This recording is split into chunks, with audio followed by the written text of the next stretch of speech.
இந்த பையன் பேர் வந்துட்டு தங்கமணி. உன் பேர் என்ன பேருமா? எந்த ஊர் உங்களுக்கு? நீங்க அம்மான்னு கூப்பிட மாட்டீங்களா? இந்த அளவுக்கு இப்ப வந்திருக்காங்க. ஆரோக்கியமா இருக்கணும்.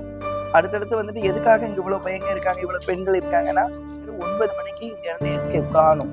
போய் குளிச்சுட்டு குளத்துல போய் மத்தியானம் 4 மணிக்கு அந்த மாதிரி நம்ம கோயில்ல நடக்கவே நடக்காது. அதுக்கு நான் அலோவ் பண்ணவும் மாட்டேன். விமர்சனங்கள் வந்துட்டு நம்மளை சுத்தி கண்டிப்பா இருக்கும். நல்லதாவும் இருக்கும், கெட்டதாவும் இருக்கும். வாங்க பார்த்துடலாம். ஜெய் பவானி. அங்க அழகான உதிரி உதிரியா சாப்பாடு செஞ்சிருக்கேன்.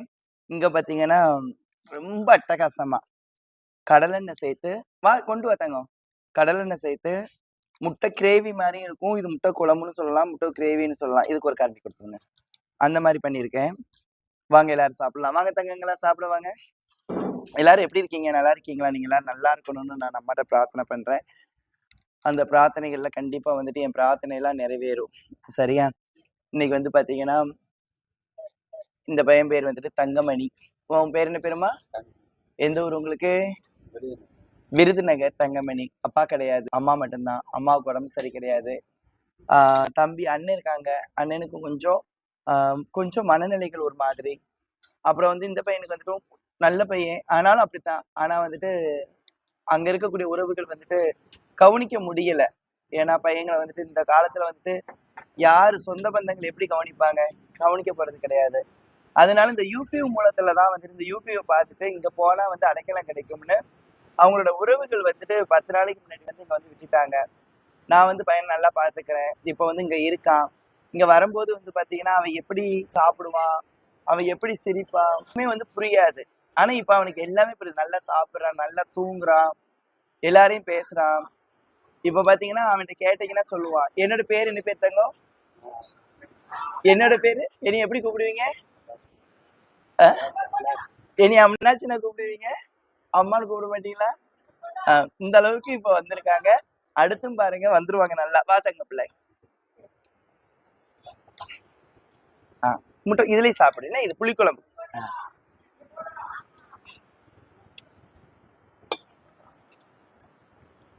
நீ அப்பல சாப்பிட்டியா?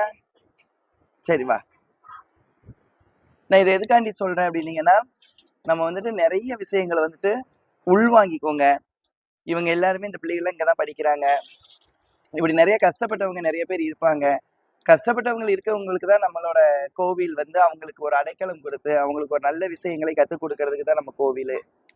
அது மட்டும் இல்லாம உங்கள்கிட்ட நிறைய நான் பேசணும்னு நினைக்கிறேன். வேலைகள் வந்து நிறைய இருக்கிறதுனால பேச முடியல. நிறைய வேலைகள், அதனால எனக்கு இப்ப கொஞ்ச நாளா பேசவும் முடியல. இன்னைக்கு நான் உங்கள்கிட்ட என்ன சொல்ல விரும்புறேன் அப்படின்னு பாத்தீங்கன்னா, நம்ம வாழ்ற இந்த வாழ்க்கை வந்துட்டு ஒரு அழகான ஒரு வாழ்க்கையா இருக்கணும். யாரையும் துன்பப்படுத்தக்கூடாது, யாரையும் தேவையில்லாம பேசக்கூடாது.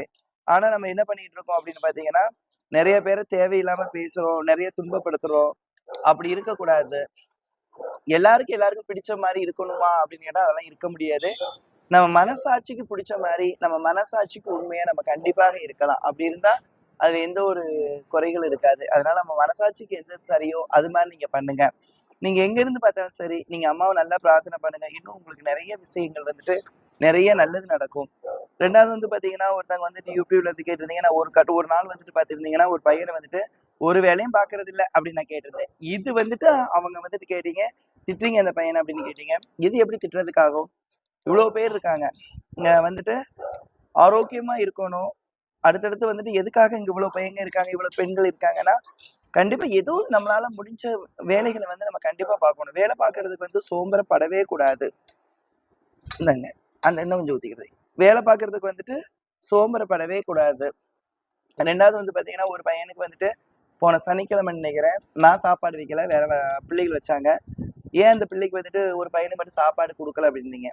அந்த பையன் வந்துட்டு பாத்தீங்கன்னா, இங்க இவ்வளவு பேர் இருக்காங்க. புளியங்குடி அவுட்ல ஒரு குளம் இருக்குது. அவனும் ஒரு பையனும் சேர்ந்துட்டு அவங்க சின்ன பையங்க தான். அந்த பையங்களை பாத்தீங்கன்னா தெரியும், சின்ன பையங்க தான். 2 பேரும் 9 மணிக்கு இங்க இருந்து எஸ்கேப் காணும். போய் குளிச்சுட்டு குளத்துல போய் மத்தியானம் 4 மணிக்கு சாயங்காலம் வராங்க. ஏதாவது ஒண்ணு நடந்துருச்சு, என்ன செய்ய முடியும்? அதனால கண்டிஷன் கண்டிப்பா இருக்கும். உங்களுக்கு இங்க உள்ள சூழ்நிலை உங்களுக்கு தெரியாது. எவ்வளவு நான் உங்களுக்கு பலமுறை நான் சொல்லியிருக்கேன். நான் வந்துட்டு அன்பா இருப்பேன். ஆனா வந்து ரொம்ப கண்டிப்போட இருப்பேன். எல்லா பிள்ளைகளுக்கும் மேல எனக்கு இவங்க தான் எனக்கு எல்லாமே. அவங்கள நல்லபடியா நான் கொண்டு வருறது என்னோட கடமை. ஒவ்வொருத்தங்களையும் நல்ல முறைக்கு கொண்டு வரணும். ஒரு வருஷத்துல எப்படியும் பார்த்தீங்கன்னா, ஒரு 5 பையங்க, ஒரு 10 பொம்பள பிள்ளைகள் படிச்சுட்டு வெளியில போறாங்க. அந்த அளவுக்கு நான் இங்க வந்து அவங்க ஒழுக்கமா அந்த மாரி வளர்த்துருக்கேன். நம்ம கோயில பொறுத்தளவுக்கு நானும் இங்க ஒரு 10, 12 வருஷம் இருந்துட்டு இருக்கேன். எப்பயுமே மக்களோட தான் இருக்கேன். காதல், ஒரு தவறு நடந்தது, ஒரு தப்பா ஒரு பையன் ஒரு பொண்ணோட பேசிட்டாங்கிறதோ, இல்ல ஒரு பெரிய பெரிய பெண்கள்லாம் இருக்காங்கல்ல, அவங்களோட தப்பாவோ, அந்த மாரி நம்ம கோயில்ல நடக்கவே நடக்காது. அதுக்கு நான் அலோவ் பண்ணவும் மாட்டேன். அது என்னோட கேரக்டர் பிள்ளைகளுக்கு தெரியும். ஏன்னா ஒழுக்கத்துக்காக தான் நம்ம எல்லாருமே வாழ்ந்துட்டு இருக்கோம். அந்த ஒழுக்கம் இருந்தாலே நம்மளால உயர முடியும். அதனால எல்லாருமே புரிஞ்சுக்கோங்க. நல்லா கமெண்ட் பண்ணுங்க. நிறைய நல்ல நல்ல கமெண்ட் பண்ணுங்க. நாங்க சொல்றதுல ஏதாவது உங்களுக்கு டவுட் இருந்துச்சுன்னா கேளுங்க. இது என்ன அப்படி என்ன மாரியான ஒரு டவுட் இருந்தாலும் என்கிட்ட கேளுங்க. அதுக்கான நாங்க ஆன்சர் பண்றோம். உங்களுக்கு வந்து குட்டியூண்டா நான் ஒண்ணு சொல்லணும் அப்படின்னு நினைச்சீங்கன்னா, இந்த வாழ்க்கையில வந்துட்டு யாரையுமே வந்துட்டு நம்ம நம்புறோம், நம்பல அப்படிங்கிறதெல்லாம் தூர விட்டுட்டு, நீங்க உங்க உடம்ப நம்புங்க. உங்களோட உள்ளத்த நம்புங்க. ஆரோக்கியமா இருங்க. உங்க உடம்ப நம்புங்க. உங்க உடம்ப பார்த்துக்கோங்க. உங்க உடம்ப பார்த்துக்கோங்க. அந்த உடம்ப பார்த்துக்கிட்டு, அந்த உடம்பு மேல அக்கறை செலுத்திட்டு, நம்ம எப்படி எப்படி இருக்கணுமோ அந்த மாரி இருங்க. மனுஷங்கள நீங்க நம்புறத காட்டிலும், உங்க உடம்பு என்னோட உயிர். எனக்கு குடுக்கப்பட்ட இந்த உடம்பு, எனக்கு குடுக்கப்பட்ட இந்த உயிர். அப்ப இந்த உடம்ப நான் வந்து பாதுகாப்பா நான் இப்ப பாதுகாப்பா பார்க்கறதுனால தான் எனக்கு வந்துட்டு நெறைய விஷயங்கள் செய்ய முடியுது. என் உடம்பு சரியில்ல அப்படின்னு சொன்னீங்கன்னா, என்னால எதையுமே செய்ய முடியாது. அப்ப எனக்கு குடுக்கப்பட்ட உடம்பு, எனக்கு குடுக்கக்கூடிய உயிரு, என்னோட ஆன்மா. அப்ப என்னோட உடம்ப நான் முதல்ல கவனிக்கணும். அதுக்கப்புறம் என்ன ஆகும்? என் உயிர் வந்து நல்லபடியா இருக்கும். என் உடம்பு நல்லா இருந்தாலே தான் என் உயிர் நல்லா இருக்கும். என் உடம்பு சரியில்லைன்னா என் உயிர் என்ன செய்யும்? அப்போ நம்ம உடம்ப நம்ம பாதுகாப்பா பார்த்துக்கிடணும். உடம்புக்காக நம்ம கொஞ்சம் ட்ரை பண்ணணும். நேரத்த எடுத்துக்கிடணும். உழைக்கணும். எப்பயுமே நம்ம நல்லா சந்தோஷமா இருக்கணும் அப்படின்னு சொன்னீங்கன்னா, நல்லா உழைக்கணும். இன்னைக்கு வந்துட்டு பார்த்தீங்கன்னா, இன்னைக்கு வரைக்கும் நான் உங்க கூட இருக்கேன் அப்படின்னு சொன்னீங்கன்னா, உழைக்க கத்துக்கோங்க. இன்னைக்கு நாங்க இப்படி இருக்கிறோம் அப்படின்னு சொன்னீங்கன்னா, வேலை பார்க்கறதுக்கு வந்துட்டு நாங்க வந்து சோம்பறப்படுறதே கிடையாது. இந்த 1 வாரமா 10 நாளா வந்து பார்த்தீங்கன்னா, தொடர்ந்து இப்பயும் இன்னைக்கும் அப்படித்தான். தொடர்ந்து வேலைகள், பூஜைகள், வேலைகள், மக்கள் இப்படின்னு போயிட்டே தான் இருக்கோம். ஆனா, இங்க வந்து விமர்சனங்கள் வந்துட்டு நம்மள சுத்தி கண்டிப்பா இருக்கும். நல்லதாவும் இருக்கும், கெட்டதாவும் இருக்கும். அத பார்த்துக்கிட்டே இருந்தோம்னா, நம்மளால கடந்து போகவே முடியாது. இவ்வளவு விஷயங்களும் உங்க கண்ணு முன்னாடி தான் நாங்க வந்துட்டு பண்றோம். இவ்வளவு விஷயங்களும். வேலை பார்க்கறத வந்து அவ்வளவு வந்துட்டு நான் விரும்புவேன். எனக்கு வந்து இந்த வேலை பார்க்காம ஒரு மாரி இருக்கிறவங்க, டயத்த சும்மா தெரு தெருவா போய் சுத்திட்டு வரவங்க, ஆ அவங்களால முடியாம அடுத்தவங்கள குறை சொல்லுவாங்க பாருங்க. அவங்களோட வாழ்க்கைய அவங்களால வாழ முடியாம இன்னொருத்தவங்கள பழி சொல்லுவாங்க. இப்படி ஆட்கள்லாம் பார்த்தா எனக்கு ஏதோ ஒரு மாரி ஆயிடும். அப்படி இருக்கவே கூடாது. நம்மளால இங்க எல்லாம் முடியும். நம்மளால முடியாதுன்னு ஒண்ணுமே இல்ல. அதனால எல்லாருக்குமே சொல்லக்கூடியது நல்ல வேலை பாருங்க. முடிஞ்ச அளவுக்கு முயற்சி பண்ணுங்க.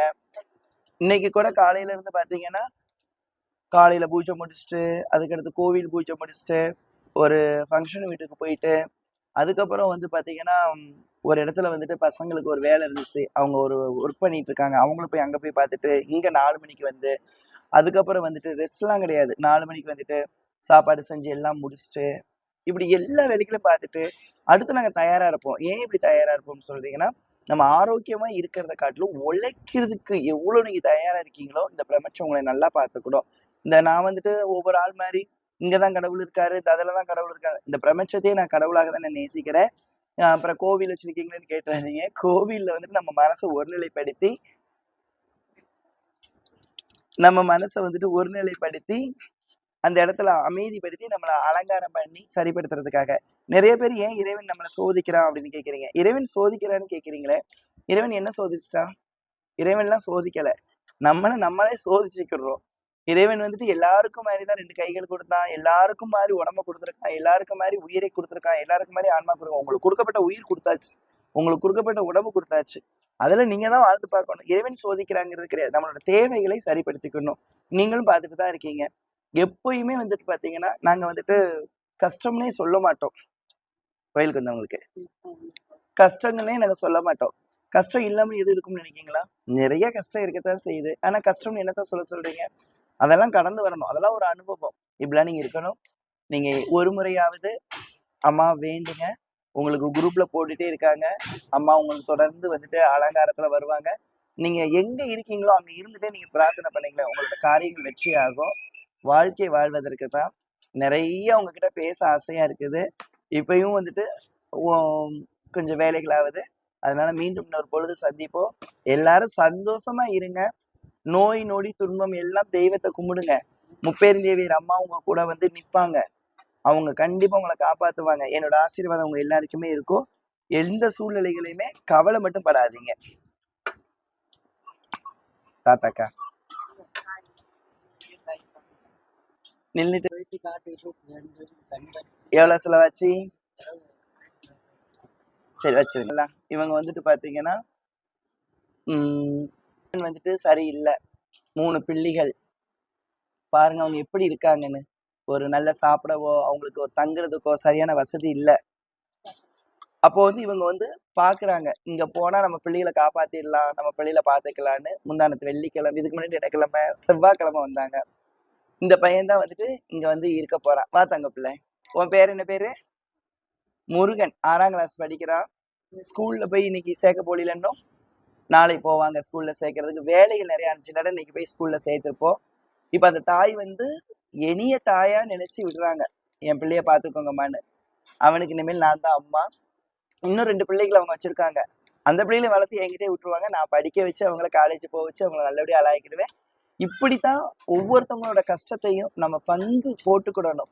இன்னைக்கு நான் வந்துட்டு இவங்களை என் பிள்ளையா பார்க்கும் பொழுது எனக்கு எவ்வளவு சந்தோஷமா இருக்குன்னு எனக்கு தான் தெரியும். ஏன்னா இவங்க எங்கேயோ ஒரு பக்கம் இருந்துட்டு என் பிள்ளைகளை படிக்க வைக்க முடியலன்னு கவலைப்படும் போது, நம்மளால முடியுதுன்னு சொல்றதை காட்டிலும் நமக்கு அந்த தெய்வ சக்தி நமக்கு முடிய வைக்கும் போது அந்த தெய்வத்தை நம்ம வணங்குறதுல என்ன கெட்டு போயிட போறோம்.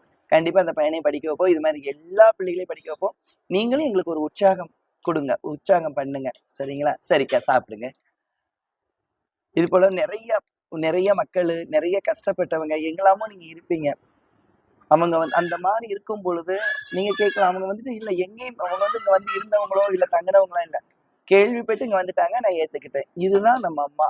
இப்படிப்பட்ட தெய்வம் இங்க இருக்கு. நீங்க வந்து வழிபட்டுட்டு எங்களுக்கு கொஞ்சம் சப்போர்ட் பண்ணுங்க. இன்னும் சப்போர்ட் பண்ணுங்க. நான் உங்ககிட்ட பணம் காசு பொன் பொருள் தாங்கலாம் நான் உங்ககிட்ட கேட்க மாட்டோம்.